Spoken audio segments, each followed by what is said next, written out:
akka ajjeesanii maayirtu waan kana xiyyenyaan quba qabduusin gandi isaa weessa haalli mucaa kanaa hoo maal balleesse dargaggoon kun mee waggaa fageenyaan dhaggeeffattootaaf daawwattoota irraa biyyoolessa badii isaa waan kana balleesse wanti jedhamu tokkollee immoo jennaan sirrii agarree beekumuu qabnu kana jedhanii hawaasuma keessatti ajjeesan qofa agarra. Haalli ittiin ajjeefame maal fakkaata?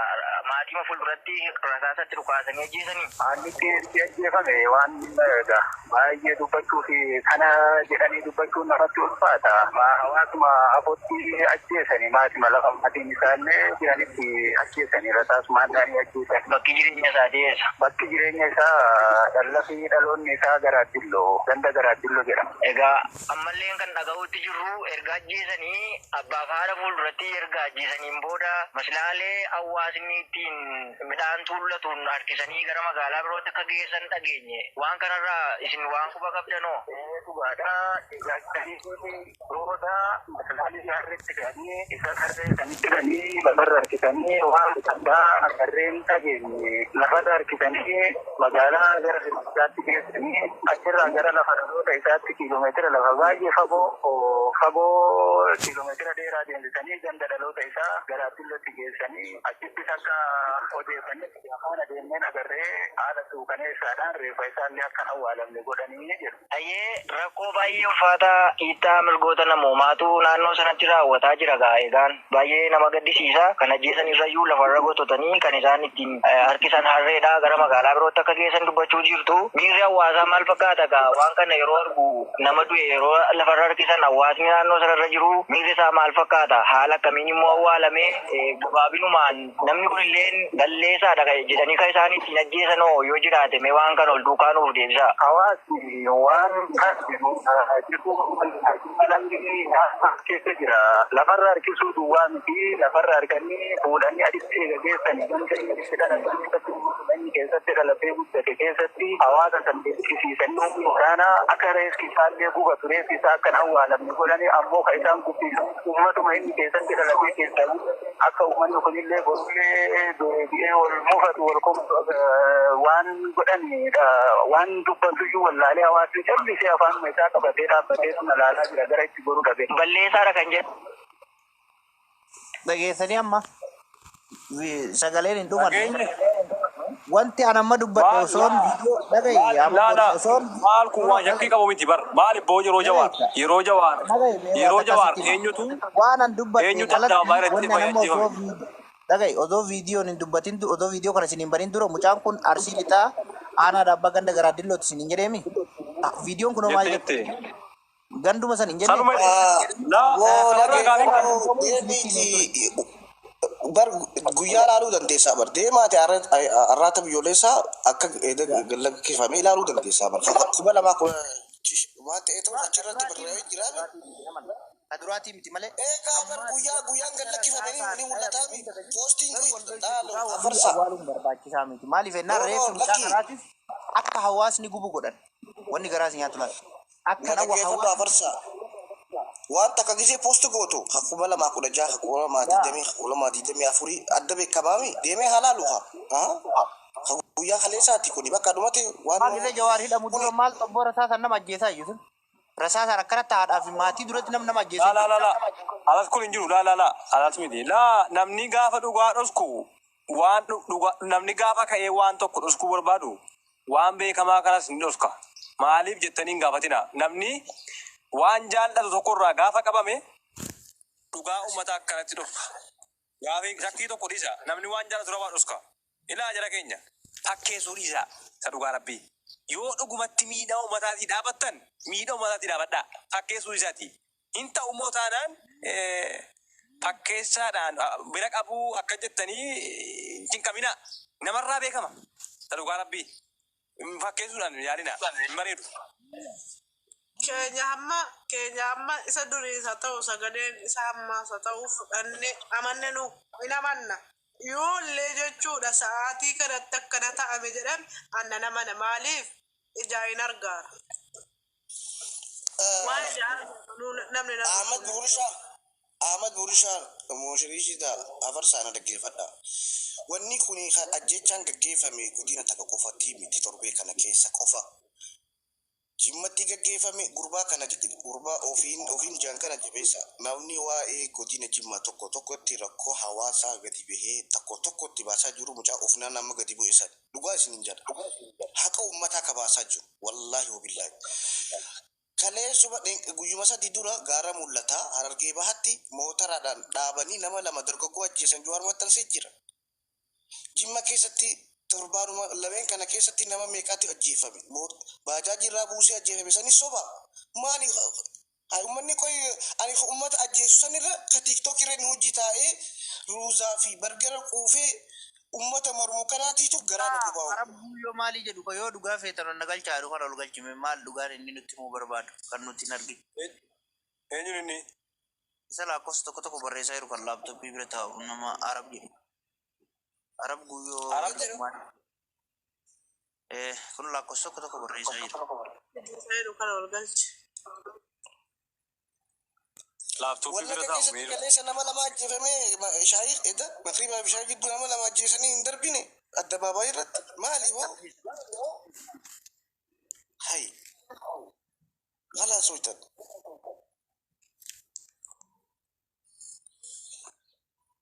Wallahi dhugaa dubbachuuf haasoinillee iyyinillee nama itti iyyuu hin qabnu. Nuti Jawaaris ta'u Abiyyis ta'u Jaalmarroos ta'u nama itti iyyuu hin qabnu. Maaliif jennaan hawaasni gidira guddaa keessa jira, dararaa guddaa keessa jira, obboleessi kee du'aa jira, xiqqaan du'aa jira, guddaan du'aa jira. Namuma itti himamnee rakkoo kana nuuf furu tokko hin jiru. Maaliif jennaan namuu yoo faayidaa ofii yoo haga dandeettii ofii san ibsuu bololaniin alatti namuu hammuma tokko malee hawaasni ammoo harmeen teenna obboleessi keenna obboleettiin teenna namni agartee biyya keessa jiru rakkoo guddaa darara guddaa wallahi tara takka obboleessa xiqqaa kee butanii 100 si gaafatan obboleessa 100 tara takka waraana adda bilisummaatti butee jedhan tara takka waraana Abiyyiitti butee jedhan waraana deeggarta jedhanii yookaan waraana Abiyyi bira dhaabbatanii maatiitti dhufanii 300 500 gaafatan yeroo kana keessatti jechuudha.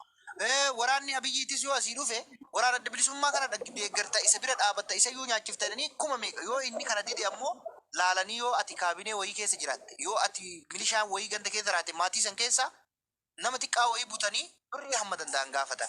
Kana maatiin nuffee didira wallaahi billaahi gidiraan dur barri nafxanyaan uummata bulchisuun nagaa.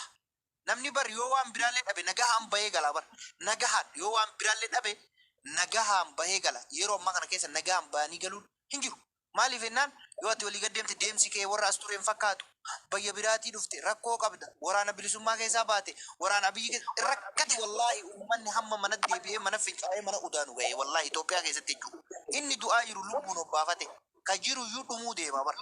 Kanaaf agarsa yeroo takka mee wantaan isin garsiisa torbaanuma kana keessa dirree dhawaa keessatti poolisiin federaalaa fuutee mana seeraa irraa fuutee ajjeestee tiruu irraa baastee wanta irraa baastee darbite addunyaan guutuun nama narko kana amma kijiba jettanii nama keenya nama 22 waraana 22 kuno naguddisiin qoy foto isaa wantaan si godha yeroo takka Ahmad Burushaa dhaabbadhu fideetti si garsiisa mucaa jeessa tiruu irraa baasanii barrimaan irraa baasanii hay fideetti si wanta godha. Assalamu alaikum warahmatullahi wabarakatuh. Waalaikum salam warahmatullahi wabarakatuh. Warahmatullahi wabarakatuh. Ini duraan dursee galatooma lakkoofsa tokko barreeffataa ture malee yoo dhugaa barbaadan jennee ol nagalchime jedhee Ahmaditti barreesse. Namni jechuun waa dubbachuun hundi wanni hafee hin jiru wanni dubbatanii hafee tokko hin jiru garuu mootiyyuu namni yaada qabu moo ibsachuu wayya garaa keessatti gad dhukkubsannee du'uu dadhabne miidhamni nurra gaheetiin hin jira. Dararaa fi suukaneessan gochi suukaneessaa har'aa miti kan irratti jammaree har'aa miti osoo jalqaba gizee mangistiin kun waan akkanaa dalagurraa jalqabarraa uummata keenya hiriira baane uummata keenya sagalee taane gochi kun silaa nurratti dhufa jenneetiin hin yaadnu jechuudha. Waan argiteetiin samaaniyaaraatti keessa hin ta'in waan dargiin nu godhin waan mallasaan nu godhin nu godhaa jira jechuudha mangistiin kun dhugaa rabbii yoo dubbanne jara keenya. Nuti garuu as teenneetiin bifa gandummaatii fi bifa aantummaa fi gartummaatiin laalaatiin hin jirre jechuudha.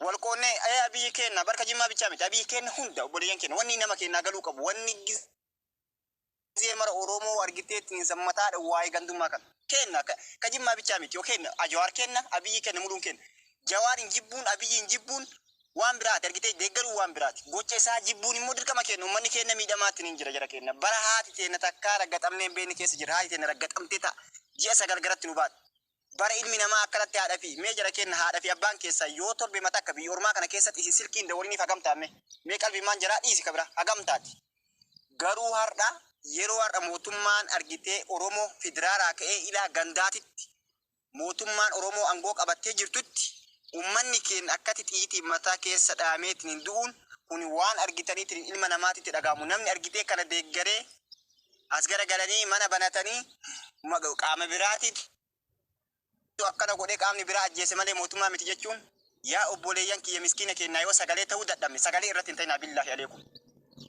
sagalee irratti hin ta'inaa osoo obboleessa kee taate maal taate haa hitan ta'e abbaan kan kee ati maal taate osoo obboleessa kan kee irratti akkan dalaganii har'a kana malee bor obboleessa kan keeti ummanni keenya bakka gisee mallasa bar mallasa illee numa ajjeesaatiin hin ture garuu ija duraa achi qaba haadha fi abbaa duraa jechuudha haadha fi abbaa duratti ajjeesee reeffa isaa harkisuu miti ija duraa achi qabeetiin ajjeesa mallasaan xilaata kenna diina kenna jennet hayyoonni kenna biraa baqatanii gara biyya ormaa keessa jiraataatiin hin turan har'a mootummaa kenna angora jira jedhanii galanii hayyoonni kenna dhumaa jiru miskiinni kenna dhumaa jira jechuudha waan garaa isin nyaatu qaamni nama ta'eetiin bar ummanni kenna warri argitee bosona jiruu fi qaamni angora jirullee jarri wal fixaan jirtu ummata kenna waan garaa nama nyaatu wallaahi wabillahi obboleessuma kiyya kalee galgala jechuudha qaamni mootummaa milishaa ta'e jedhanii milishaan dida yoo inni milishaa dide fuudhanii hidhan obboleeyyan kiyya waan garaa isin nyaatu nitti dirqamaan hidhaniitii milishaatti seensanii kalee galgala ajjees jechuudha qaamni bosonaa mee waan garaa isin nyaatu gara hundatti miskiina kenna miidhamaa jiru obboleeyyan kenna ka bosonaa miskiina miidha qaamni angora jiru miskiina miidha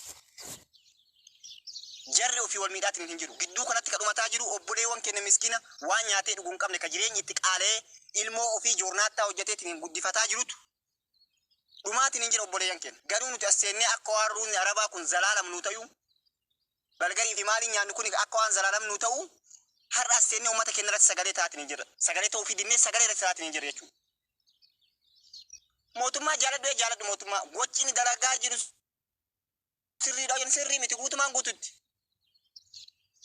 jimma arsii maalii haga jennu kana maal keessa miidhamaa akka jiru dhiyootan dubartiin haati teenya argiteetiin haadha sii taatu argiteetiin sidhalti qiinfatteetiin yoo dhiyootan qaama milishaa qaama sammuu hin baratiniin bar namni tamaaris ajjeesu wayyaa si ajjeesellee akka si dhahee si ajjeesu beeka bakka si dhahee si ajjeesu beeka qaama hin baratiniin argitee kiskisii itti diree uffata itti diree itti baloo jireenya mukaayoo dha'u haadha teenya kan udhalte haati namaa ji'a sagalti garatti nama babaate mee garama nama nyaatu tunummaan yoo kanas gara galleetiin mootummaa miti qaama biraatti akkana dalaga jenne burfuun duree rabbiitu maal deebisu waa'ee qaamaatii miti obboleessa kiyya arbaa gugguna dhaggeeffadhu amma waa'ee qaamaatii miti amma kuni intumura osoo gochi dura asan irratti argitee sagalee walitti ta'uu baannee kun gamana jechuu baattee namni tokko ta'ee tokkummaadhaan gaafa haati teenya raggaxamtu tokkummaadhaan gaafa ilmi keenya ka Oromoo dura du'u dhaabbanne gocha kalee dhufe kun hin dhufu jechuudha kalee akkatti rasaasan haadha fi abbaa dura dhaabee ajjeesu jechuun sirna tuffatamuu jechuudha obboleeyyan kiyya tuffatamneetti oromummaan tun tuffatamtee homaa keessa hin jirayu namni waan godhu hin jiru agarsiisa qaama mootummaati kun qaama biraati miti uffata mootummaa uffatee kiskis irraa ilaa gubbaatiitti uffatee poolisoota kan gamana dhaabee akkatti qabu itti qabee ajjeesuun qaama mootummaati maal qaamni biraa guyyaan dhufeetiin ajjeesa qaamni bosoyyuullee bar guyyaan deemu halkan deema shiftallee bar guyyaan deemu halkan deema qaama mootummaa ta'uu ajjeesee fidee harkisa magaalaa keessa harkisu qaama biraati kun maa kiyyim namaa osoo osoon faayidaan qabu yoo ummata keenya sagalee taane rabbii keenya sodaanee sagalee haa taaniif ummata keenya namni ummata keenya sagalee ta'uu dadhabde sagalee nurratti hin ta'in nurraa dhaabbadhu mana baratanii as garagalanii mootummaan kas hin beeyin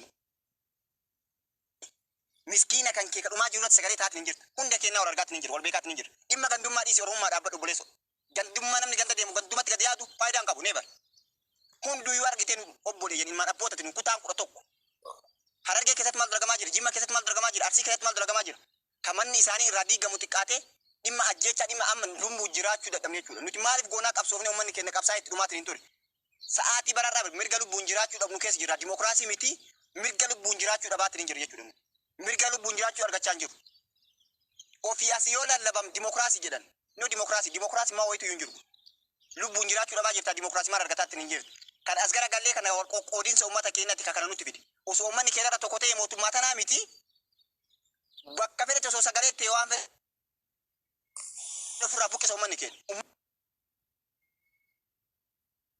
Ofirraa buqqisa uummanni keenya. Ofirraa buqqisa uummanni keenya.